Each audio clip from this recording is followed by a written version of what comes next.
Hi there, this is Shauna from the Foiled Fox, and I am here on the Paper Tray Ink and Ink to Paper Collection YouTube channel. And it is a new month, so it is a new release, and I'm going to be showing you a few things. This is the Into the Blooms. That's what we're going to be using as this wonderful flower dies. And then another new set is called Beautiful, which has the hive and some bees and all sorts of goodies.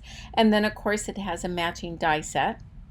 Another wonderful item that we're going to be using that's brand new is this herringbone cover plate, and I'm going to be using this a little bit different than maybe you might, but so let's check it out. So I have a piece of cardstock, and I'm just going to cut out this herringbone pattern.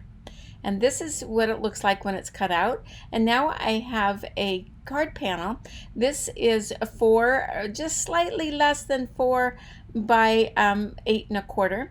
And so I'm going to make this a very long, slender card, and I'm going to be using this as a stencil. I'm starting out with Ocean Tides, and then I'm going to go to Green Parakeet, and then as I work my way up, I will use Tropical Teal, and then Aqua Mist. And you can cut this out as a stencil and use it as a stencil out of just cardstock. If you want it to last many times, then cut it out of acetate or a piece of plastic that you might have that's very firm, that is meant for these kinds of things. But I just cut it out of cardstock, and it works fine. This is the second time I've used it, and so you can see it ripped there just a little bit on that one, but that's all right because I can hold it there. And the nice thing about this is a very long card, so I can just move it up, and it's easy to follow along just where I was, and I can just line up those little herringbone pieces and be right in step. And just move that up. Now I'm going to take a piece of Sweet Blush, which is the pink, a piece of Lemon Tart, which is the yellow, and then Green Parakeet for the green, and I cut out some flowers for the big flowers out of the pink. And I like to usually leave them in their negative spaces. This one's not so bad because it's a larger blossom, but for the yellow, it's really important so you don't bend those little very delicate petals. But I am using Lovely Lady and then darkening up the center part with Raspberry Fizz, and I'm just using a blending brush to do that. And you can see I've sped this up so I don't bore you too much with this. I didn't know quite where to stop with it, so I'm going to show you all of the blending, but we'll just make it fast as we speed through here. Now I'm just going to let you know I did 2 of these flowers. I actually ended up using 3, so I went ahead and cut another and colored that one. And now with the yellow, I'm using Bright Buttercup, and then I'm going to use a little bit of Summer Sunrise, just to give a little bit of contrast. And having the colored paper helps a whole lot because you already have a base color there. And then I also cut at the same time 2 yellow centers, and I will actually need 3 because these go for the pink flowers. And I'm using the Bright Buttercup and the Summer Sunrise, and just a touch of that cocoa bean.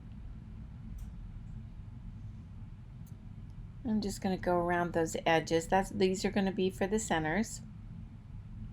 Now at the same time, I had cut out 2 just plain circles of craft paper here, thinking I was going to use them for the centers for these yellow flowers because they didn't have their own cutout center, but I don't like it, so we're just going to ditch those, and I'll show you later how I'm going to handle the centers of the yellow.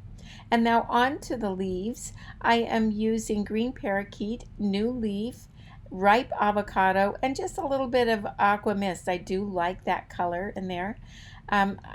I got impatient. You saw there really fast. I thought, well, gosh, this is going on so slowly.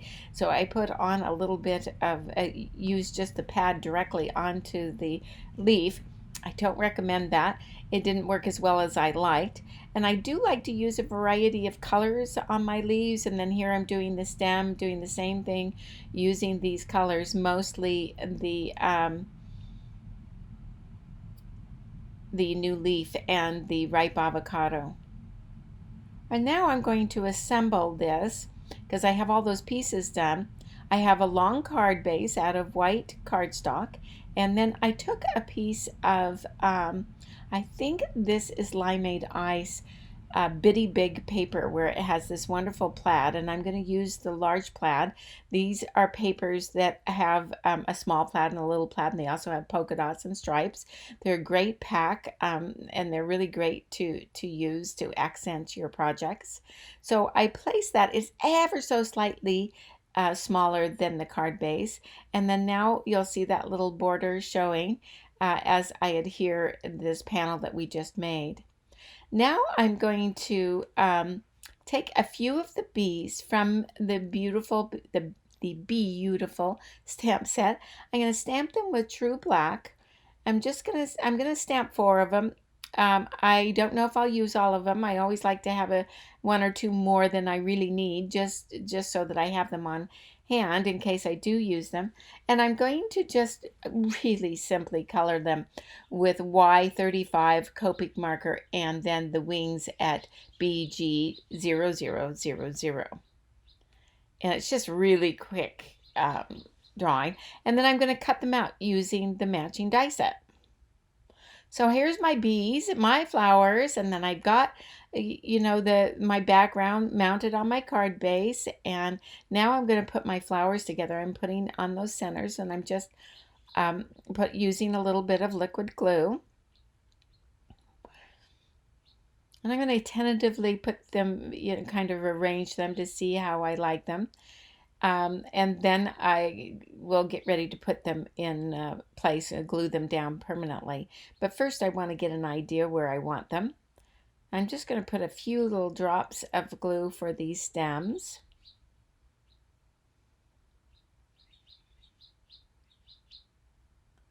And then we're going to go on to adhering these. I do have a little bit of foam tape on the back of these flowers, and I'll do this last flower the same way. I don't know if you can hear all the birds I have in my garden, but I hear them tweeting away, so in case they show up on this video, you'll know that it's nice to enjoy them all. So I'm just kind of positioning it around. Now I have a bunch more leaves than I need, but if you have followed along with me in the past, you know that I do that I do use a lot more leaves or a lot more pieces or cut them out and prepare them so that I have them on hand in case I want to use them, but I don't often use them all. In fact, in this, I'm just going to use, I thought about using this big leaves, but I've decided against it. And now I've taken these little bees and I put a tiny bit of foam tape on the back of them. And I've positioned them. I had that little guy upside down, so we have to turn him right side up. And then in this set is these 3 dots in this beautiful. I love these kinds of accents. So I'm just taking some weather vane and kind of stamping it off once onto some paper and then stamping it on there. It's just a very subtle little accent. Just putting those here and there, I'm just kind of eyeballing it. Not quite sure how many I want to have on this. And then now I'm taking a 0.005 pen. Usually I use a Zig pen. This one happens to be a micron pen, but either one of those works great. I usually prefer the Zig pen, and I will put them in the supply list. And then now I'm going to do the sentiment, and this is a brand new sentiment set. It's just sentiments just because, and it has this really nice sentiment that I thought would work very nicely for this. I am stamping it with Versa Mark ink and then white heat embossing it. Of course, using anti-static powder beforehand generously so that those little bits of embossing powder do go away. And then I trimmed it up and put a little bit of foam tape on it. and popped it up. And so there is our fun card for today, using this brand new set, Into the Blooms, which I am in love with. You've got to try it. And of course, that Beautiful, and there's tons more things, so go and check it out on papertrayink.com or inktopaper.com. I hope you did enjoy this project as much as I did. If you did, I hope you give us a thumbs up, and if you haven't already, please subscribe. And here is a list of a few of the products that I used in this project, but you can pop over to blog.inktopaper.com for more information, and there's tons more inspiration there as well. You can find all the products there, but you can also go to foiledfox.com and we have the products there as well. Thanks so much for watching, and we'll see you next time.